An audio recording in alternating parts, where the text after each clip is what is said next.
understanding and getting that. And it really is the first time, I think, this market landscape has been done at this level of detail. So it is very interesting from that point as you start to look at new locations, et cetera.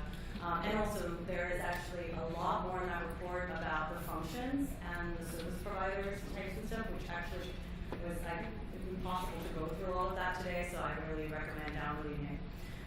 Also, I wrote down, you can see all the questions, I wrote down 5 research ideas. There's so many things that need to be researched, and we hope to be able to start to put that research out to answer some of those questions. So thank you, and keep sending them. We have a list of research we'd like to be done, and literally I wrote 5 ideas down just from today's report and the questions in the audience. So next up, I would like to introduce Tom Mirc from Red Hat. You're right here, he's coming up here. Good.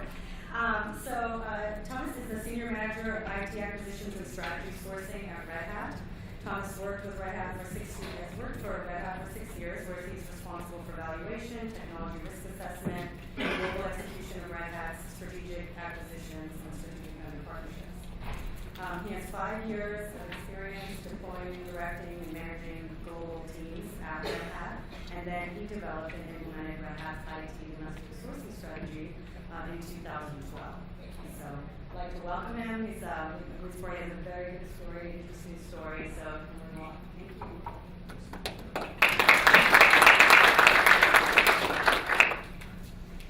Good afternoon, New Orleans. I look out in this room and I see a lot of faces. Red Hat's done business or has been in discussions about doing business with a number of firms in the room, so it's great to see everyone. So for those of you unfamiliar with Red Hat is the globe's largest provider of open source software solutions. Does business in 3 main product lines. You might have heard of Red Hat Enterprise Linux. We have substantial JBoss middleware product line, and our acquisition strategy is ramped up around middleware. And we also are heavily invested in the training and consulting business. To give you a little bit more background about Red Hat, currently there's 7,400 employees. We do business in 54 countries, 3 operational regions. And we employ about 2,000 developers and engineers across the globe. So clearly we're consuming a lot of labor in that space. My role at Red Hat, in my role, I'm responsible for the IT component of Red Hat's business acquisitions, as well as Red Hat Technology's strategic sourcing strategy. And to give you some metrics about our program specifically, we have, over the past 3 years, we've done $54 million in cumulative spend. We've leveraged 16 partners within the ecosystem, several of which are pure play domestic providers.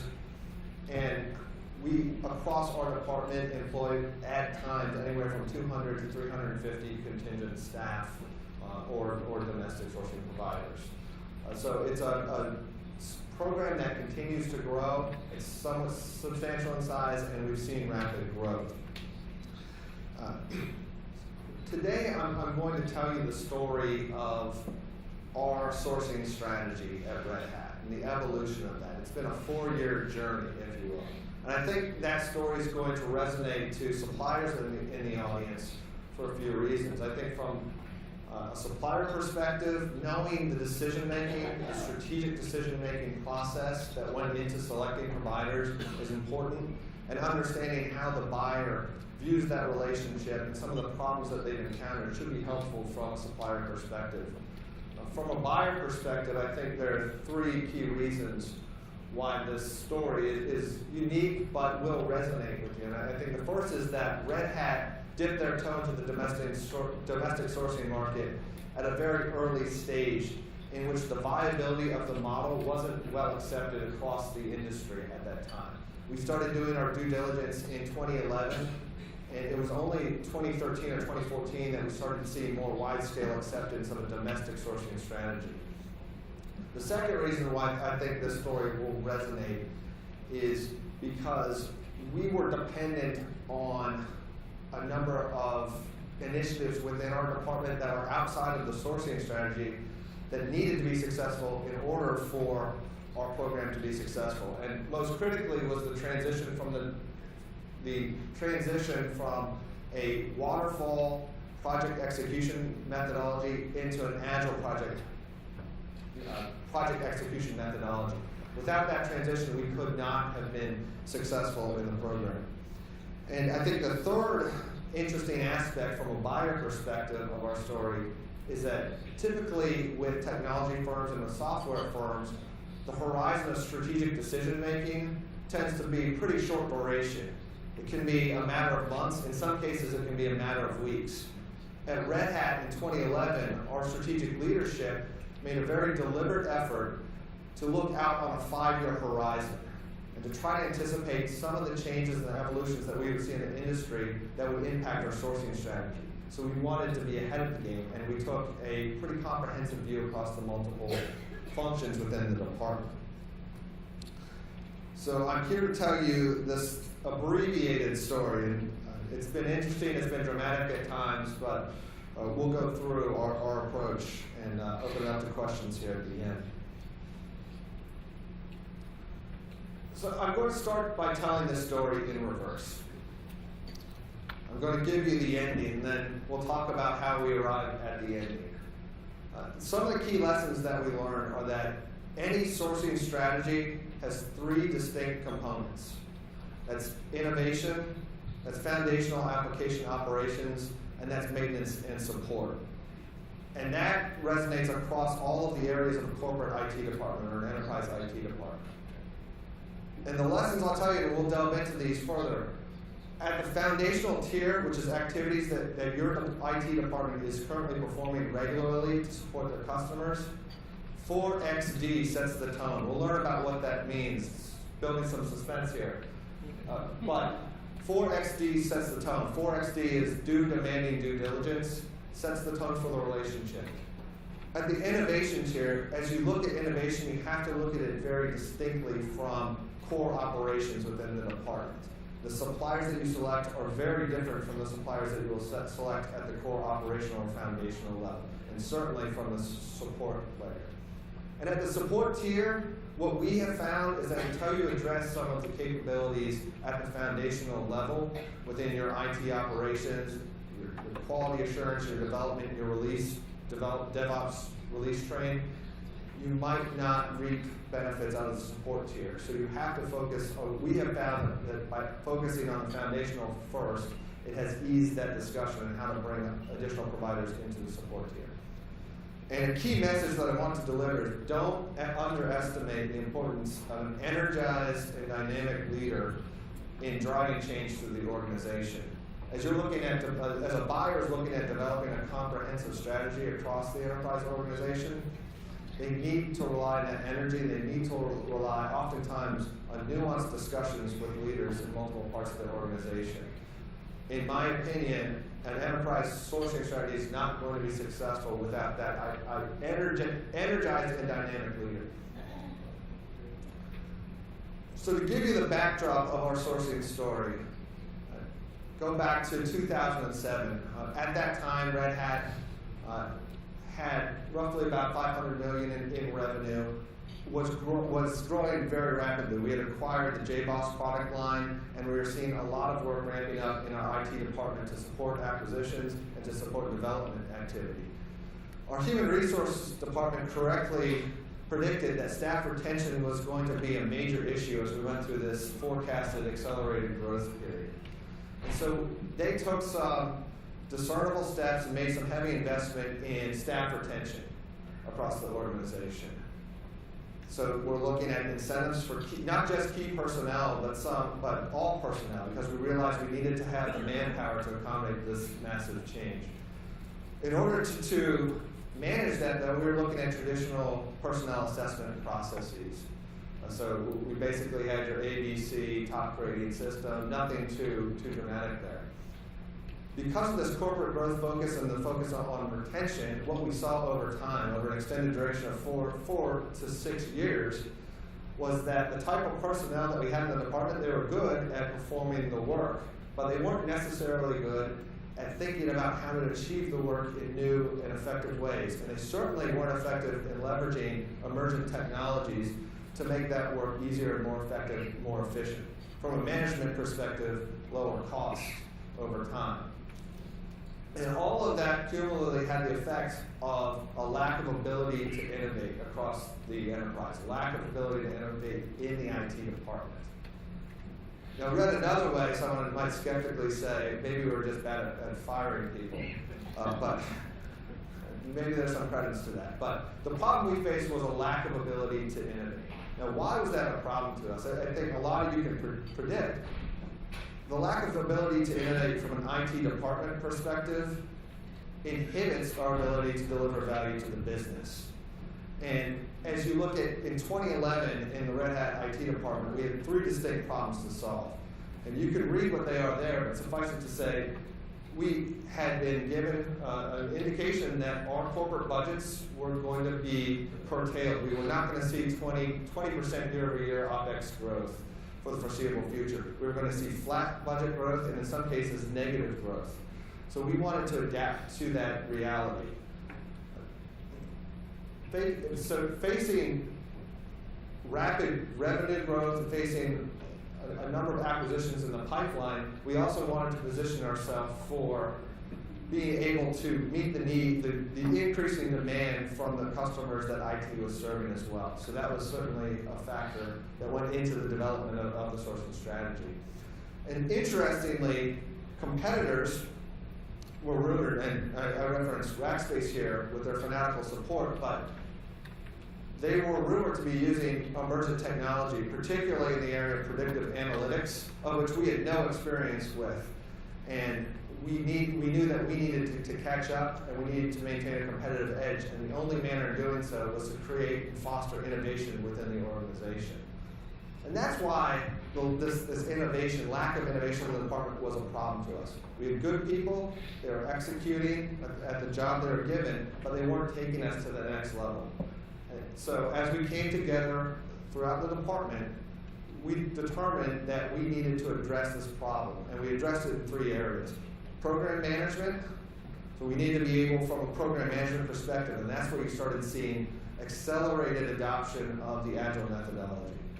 We looked at it from a DevOps perspective, the release train, how quickly we were releasing and what practices we were doing to support ready and frequent releases. And then the sourcing strategy itself, so how are we getting talent to support these multiple initiatives as well? I led the talent initiative component of our strategy. So this was 2011, a lot of problems to solve, a lot of work to do. As we engaged in discussions across the IT department with our strategic and senior staff, we came to a realization that whether it was program management, project management, whether it was release engineering and DevOps, or whether it was quality assurance, activities that we were performing fell into 3 distinct tiers. And how we came to this realization is we asked as a strategic leadership team, what are the activities that we want to be doing but aren't doing today? We also asked, what are the activities that we think we're going to be compelled to do from external factors, whether it be competition or acquisition?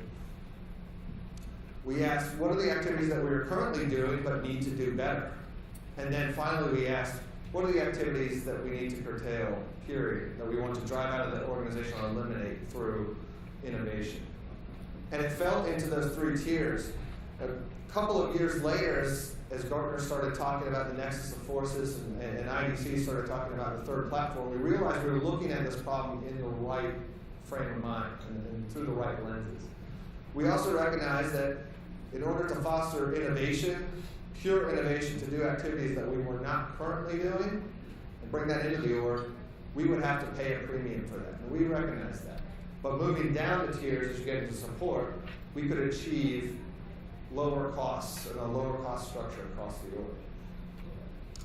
Now, we're looking across 18 different organizations within IT, very complicated problems to solve, and we realized tackling everything at once within the 3 different functions wasn't going to be successful. We realized that we had to build some quick wins, and we realized we had to focus our effort and gear it towards the area where we felt we would have the highest leverage, where we could demonstrate a quick win, and where it would enable us to the greatest extent. And what we realized in that collaborative discussion, that quality engineering was the area where we felt we could generate that strategic advantage, where we could accelerate our development path and raise our level of quality through innovating, looking at the activities we're currently doing and innovating and doing them better and doing them more effectively. Now this was, at the time, just gives you some context. We had 75 enterprise applications, we had 18 different cost centers, rapid growth happening all over the place. We're hiring 30 developers a quarter. Just within IT alone, developers were being hired on the engineering side too. We had 20 plus staff aug firms that we were relying upon, as well as 2 corporate consultants to bring that staff into the organization. It was a mess to manage. It was a very complex problem.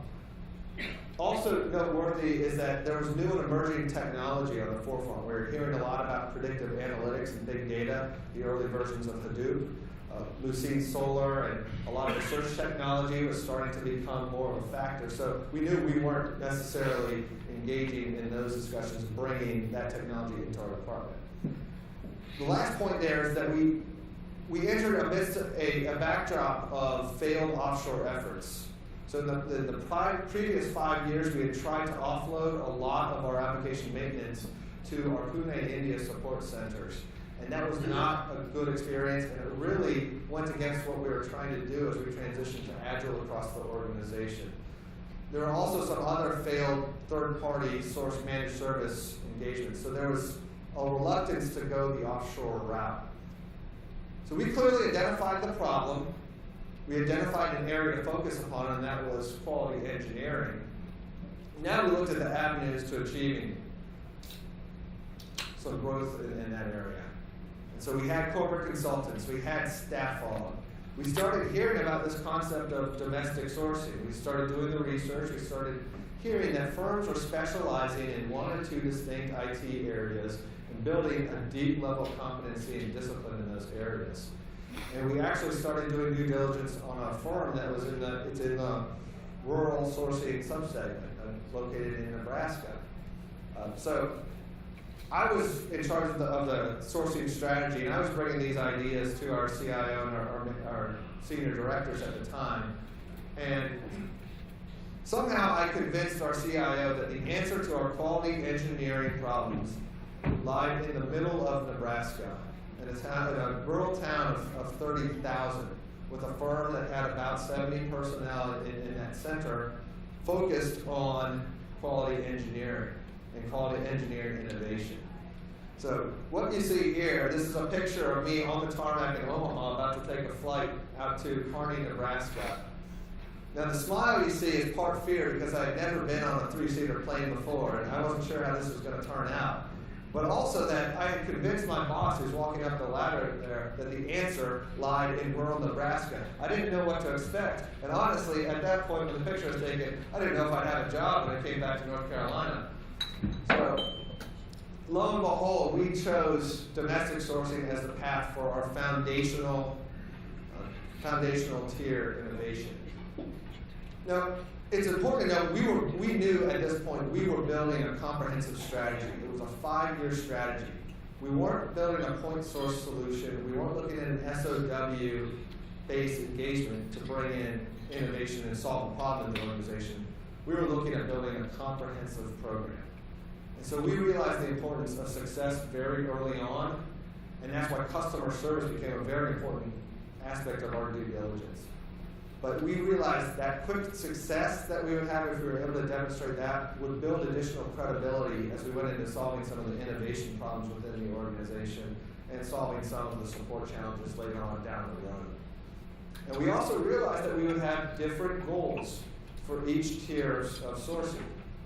The methodology we applied to select this vendor in the foundational application operations was not going to be the same strategy that we employed to select an innovation vendor. And the innovation partners that we selected would likely be very different from the foundational application operations partners. So there's an important point, a nuanced point here, is that there are 2 types of innovation that we were gearing towards in the department. The first being pure innovation, net new activities, that we were not performing but needed to perform. And then evolutional innovation, doing activities that we are currently doing better, more effectively, more low cost. It's also important to note that cost wasn't the primary motivator for our outsourcing or domestic sourcing decision. It was a factor, but it was not the primary motivator. So this was not cost-based sourcing. As you look at the goals we had as we entered into this engagement in 2012, we were looking to improve the effectiveness of the function at a below market bill rate. If we could achieve some level of arbitrage, we saw that as a success. We wanted to enable our higher value resources in the organization to start to migrate towards more strategic projects and stop focusing so much on day-to-day manual testing and things of that nature. We also knew that we had to demonstrate viability for our future decisions with the strategy through this initial engagement. We wanted to eliminate economic search costs, so onboarding, we wanted to onboard talent as efficiently and as effectively as possible. And like I mentioned, cost was not our primary motivation. So those were the goals as we looked at it from a foundational application operations perspective. As we went into innovation, and note the Lamborghini there, because that will come up a little bit later, but we were trying to infuse our development organization, which had become stagnant over time, with new modes of thinking. And we were trying to enable them to bring in new and emerging technologies, which are demonstrating their viability with some of our competitors. We also wanted to demonstrate that IT could play an integral role in fostering innovation with the business, and IT could partner in that regard. IT was not just viewed as a cost center, but it was more as a strategic enabler. We also wanted to pilot a program for future burst efforts, bringing in an innovation provider for a short duration to foster that spark and foster that momentum, and then have them move out of the equation, and then bring in another provider to solve a new problem at some point in the future. So very distinct goals between innovation and application operations. At the support tier level, that was your traditional cost-based sourcing. We were looking to drive down the cost of support. And you'll see $20 to $25 on average. That tells you how much we were paying for that function within the organization through our resource retention efforts. We wanted to simplify the operating environments, and also we wanted to position support to be offloaded at some point in time. It wasn't necessarily our core competency. So those were the goals that we entered into this comprehensive sourcing program. Now, how did we do? So we have now essentially 4 years of data, 4 years of engagement. For the foundational layer of innovation, we leverage 2 domestic sourcing providers. We currently leverage 9 contingent labor partners, and I'll make a comment about how that's related a little bit down the road. Our initial engagement, it took about a year, but it ramped up to 6 organizations within Red Hat using our innovation partner, our domestic sourcing partner. But some of the drawbacks, that sounds great, and I'm going to talk about success, yay, but there were some drawbacks to the model that we saw, and we still wrestle with drawbacks at times with our strategy. So scaling too fast with the provider, as people saw success after a year and they wanted to get some of that talent that we were getting from or obtaining from the provider, we saw some challenges in scaling upward. Depth of bench, retention of quality throughout our partner ecosystem. Turnover at vendors became an issue over an extended duration. It wasn't an issue for 2.5 years, but as you enter into a 4-year arrangement, you do start to see some turnover, and turnover can materially impact certain initiatives at times, and it has to be adjusted for and accounted for. And then we see minor resource variability at bill rates as well.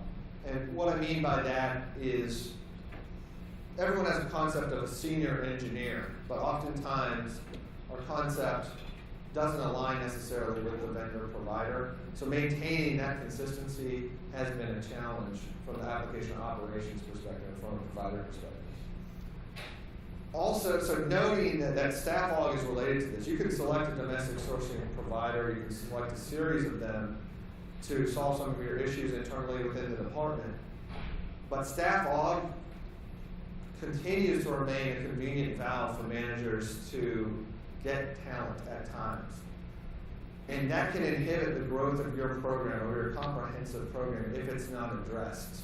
So we were probably a little late in recognizing this, but we made a substantial effort, it was a 7-month effort, to realign our partners, our staff aug partners, and align them with the same processes we were using for the domestic sourcing providers. So that was a foundational tier. Overall, a very good experience. It did serve as the bedrock for our program, and it did provide initial credibility over time. And it's been growing over the past few years. So definitely viewed as a longer-term success. From the innovation tier is probably the more controversial area at Red Hat. Ironically, I think we have our largest success out of the comprehensive sourcing program out of the innovation tier. And I point out one example. We have several examples, but this is one example. We brought in a partner to accelerate what we were doing in the predictive analytics space. And it had the net effect. So over a course of actually only about 12 weeks, we were able to foster, we were actually able to build a viable product, demo that, and get additional support throughout the organization. We brought in a partner who focused specifically in that area to do this, and it had the desired effect. So we expected that in achieving that and demonstrating IT could onboard a vendor to become part of the overall research and development process, that there would be a lot of support for doing this further down the road. And we learned some lessons that kind of inhibited that, but suffice it to say, our success there, well, it was very discernible, well, it was a very big achievement. It was ephemeral, it was short-lived, and it was hard to replicate down the road. And so I have some lessons about our experience with the innovation tier that I'll delve into. So we added a new image, so it consists of a slide 19. But what you see here, so this is basically the analogy for our application operations approach. When you're onboarding a vendor, you're onboarding a sturdy vendor with 4-wheel drive who can get you the distance.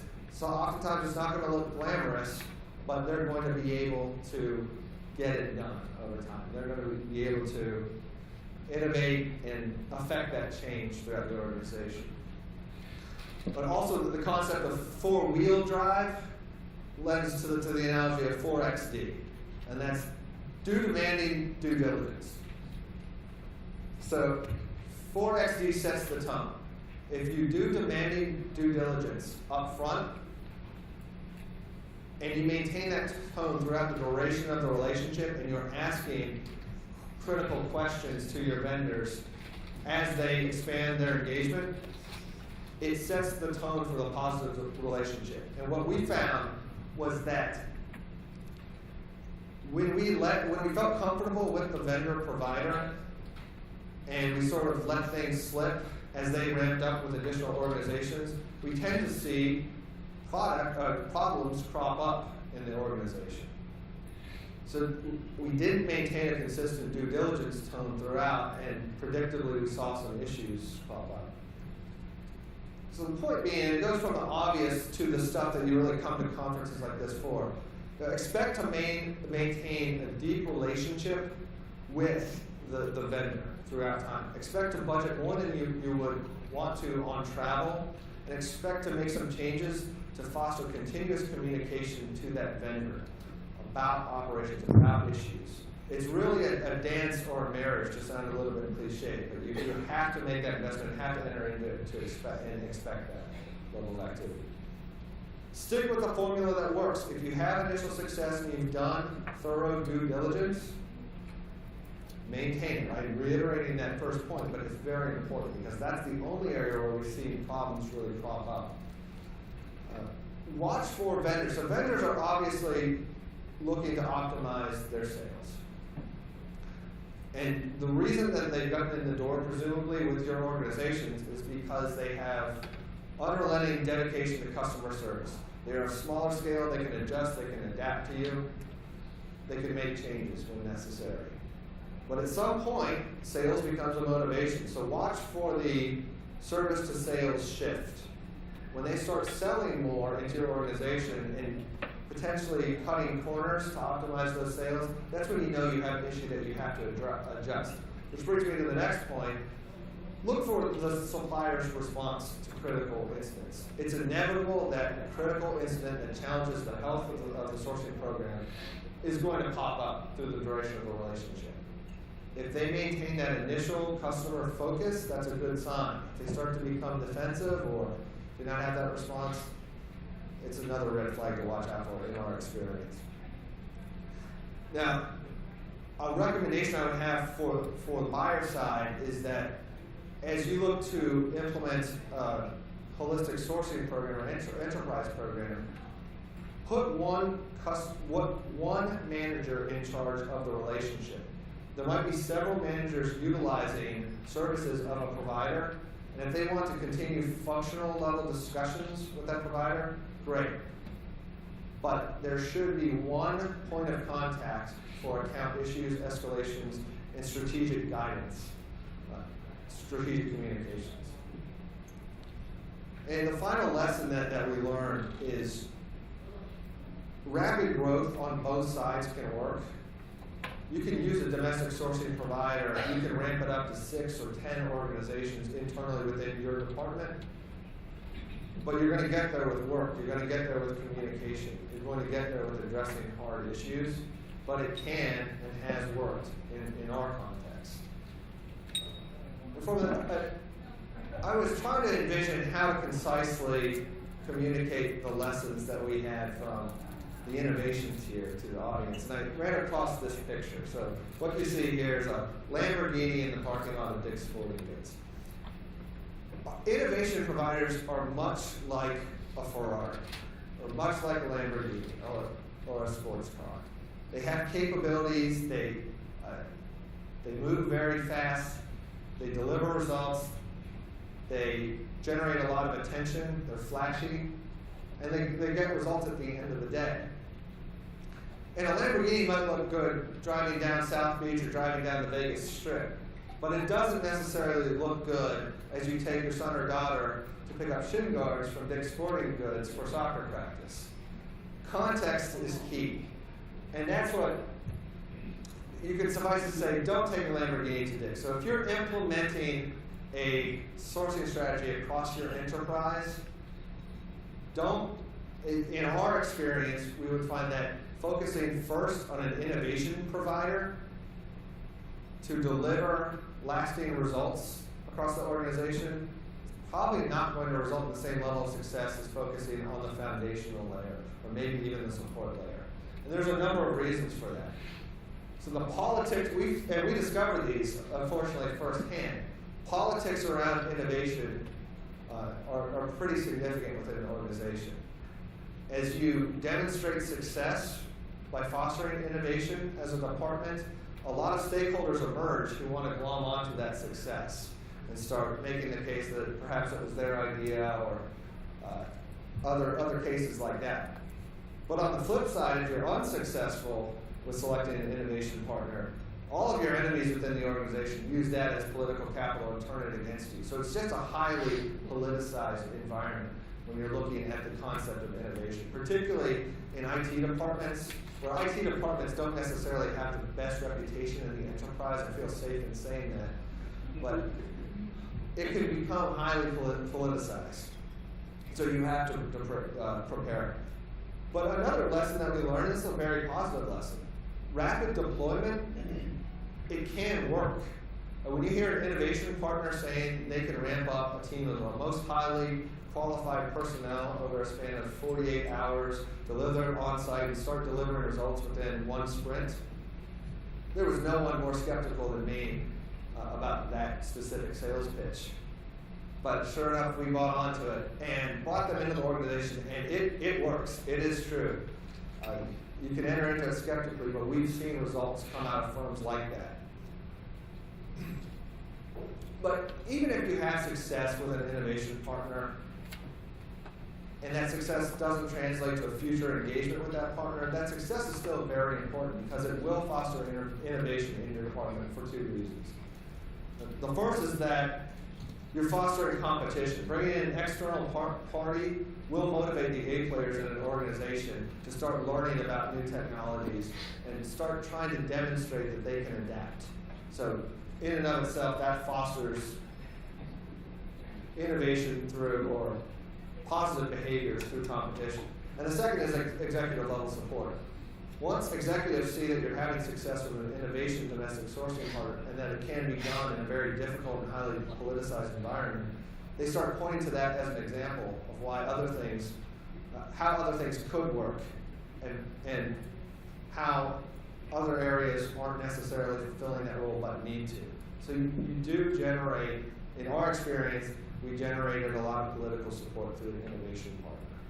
But bottom line, and if this is the only thing you remember, great, don't take a Lamborghini to Dick's. Don't base your comprehensive sourcing strategy around a high capability provider who's only focused in one small area of innovation. So in conclusion, that was our story and our experience. I'd say by and large, the program has been very successful, as demonstrated by customers of IT coming to the program to leverage expertise about the partners that we've utilized and to get access to those partners. IT has now become a broker and established some power within the enterprise because of that exchange ability, that vendor management capability.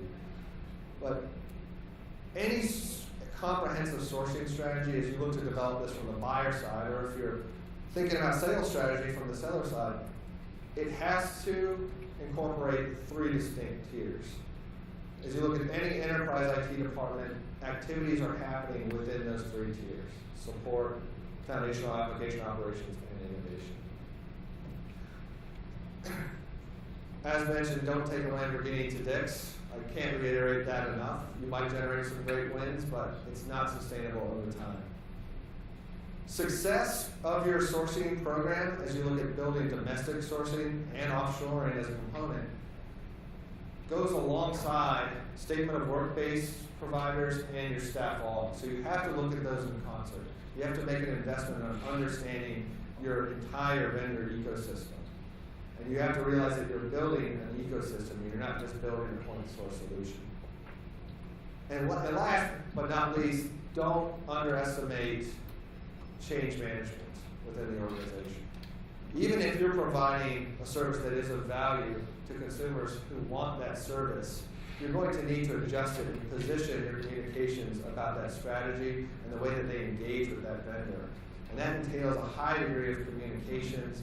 That entails oftentimes delivering nuanced messages to different audiences.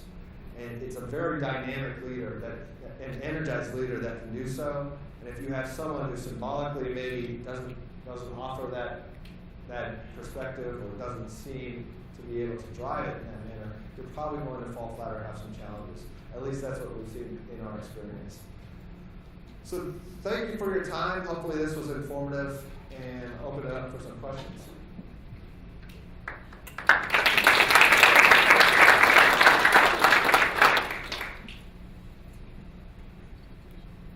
How do you address the need for IP retention, especially when you leverage vendors for innovation and innovation kind of projects? That's one. And then a related question is, if there is attrition of vendor resources, what impact it has had on your outsourced work?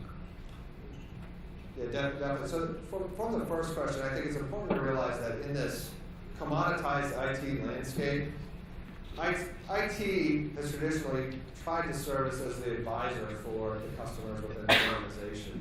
But now, customers can turn to providers just as easily as IT can turn to providers.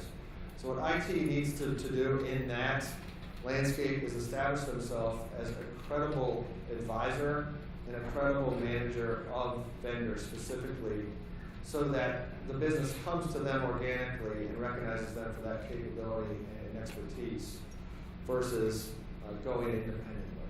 So that's hopefully addresses the first area. The second area is an area that we still we still struggle with. We did not see attrition from our partners. We felt that we did a very good job in the due diligence effort because we didn't see any attrition from our network of vendors for 2 years, any material attrition whatsoever. But only over the extended duration, some of this is due to the dynamics of the IT labor market right now.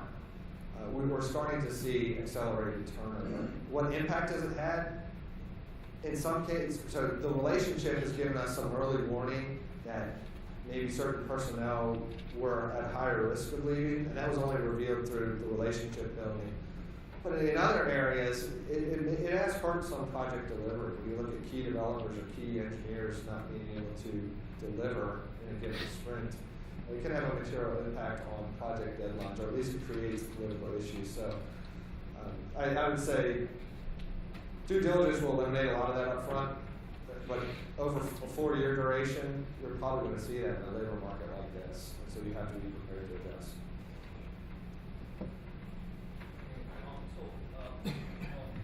What kind of your internal employee satisfaction you have seen changing with the model change itself? Because in a highly driven technology world like Red Hat is, right, the internal demands are very high as well, even in the IT departments as well.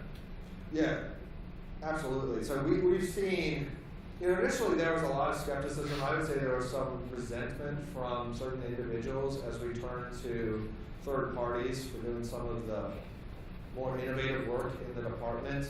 One strategy that we took to mitigate that was involving some of the functional leads in the decision-making process up front. That seemed to allay some of that tension, but that still exists. But what we have seen is enhanced orientation towards learning new and emerging technologies from key personnel in the department. I think bringing in that competition and bringing in individuals with higher competency and capability from outside the organization has encouraged them to raise their level up a bit. So we're starting to see that. We've also seen increased attrition too as well from what we would deem non-critical personnel because the job's being done effectively through our vendor network.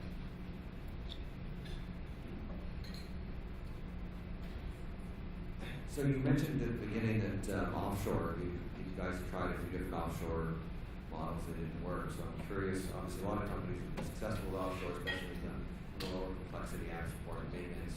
What was it that didn't work? Are you now doing any offshore at all, or what led you to kind of push that aside as an option?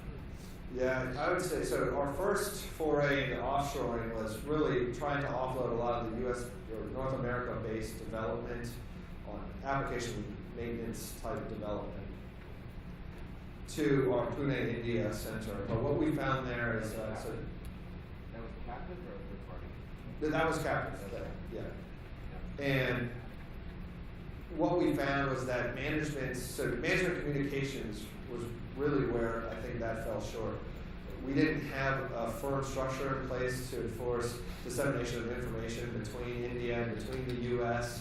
And that coincided with some of our early efforts to move to Agile, where the focus is on tight-knit teams in a localized environment. So I say that was a factor that probably influenced offshoring relationship negatively. It's something we've increased our management discipline in that regard, so I think we'd be more amenable over time. We are actively looking at offshore as a support tier alternative now, but probably management discipline at that point, management structure.